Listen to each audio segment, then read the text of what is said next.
दो त्रिभुज है, एक है ए बी सी और डी ई एफ। ये डी है, डी ई एफ, ये दोनों क्या समरूप है।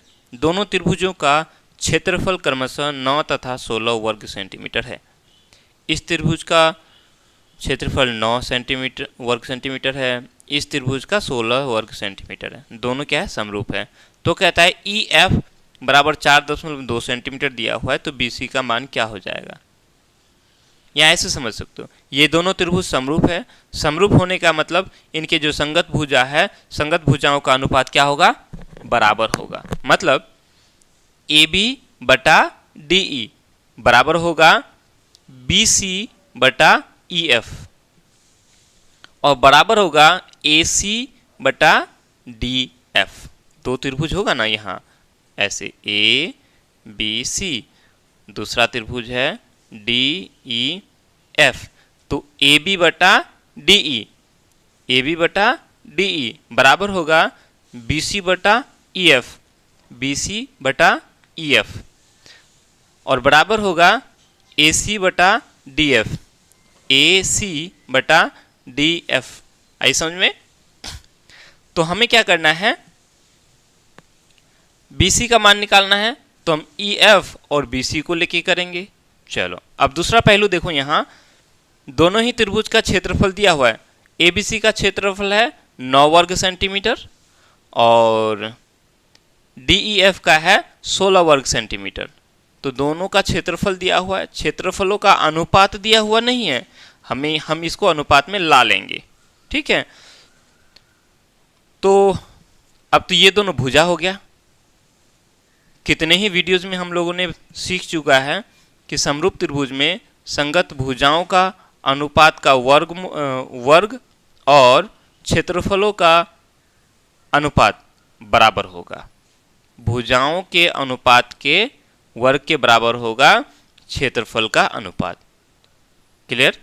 यानी ये होगा, पहले इसको लो बी सी, बी सी बटा ई एफ, इसका जब हम वर्ग करेंगे, क्या करेंगे, वर्ग, चूंकि दोनों समरूप त्रिभुज है।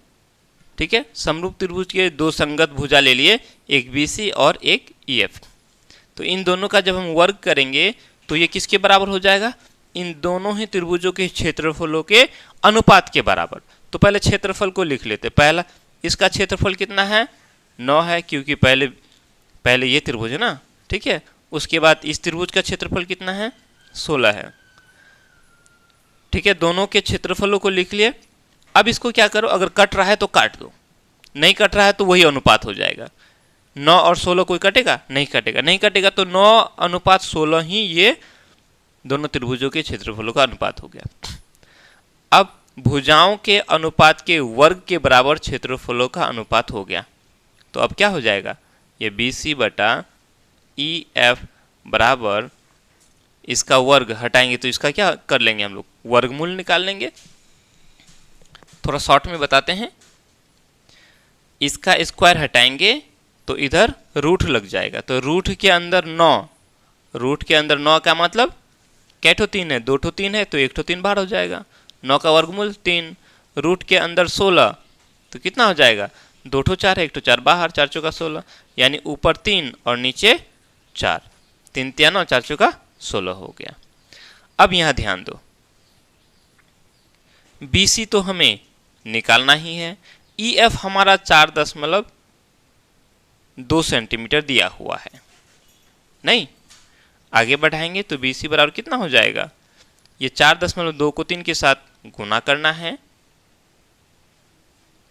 ठीक है, अच्छा एक बार में ही क्यों ना कर दिया इसको, कितना हो जाएगा, 3 दूनी 6 और 4 तिया 12, इतना हो गया।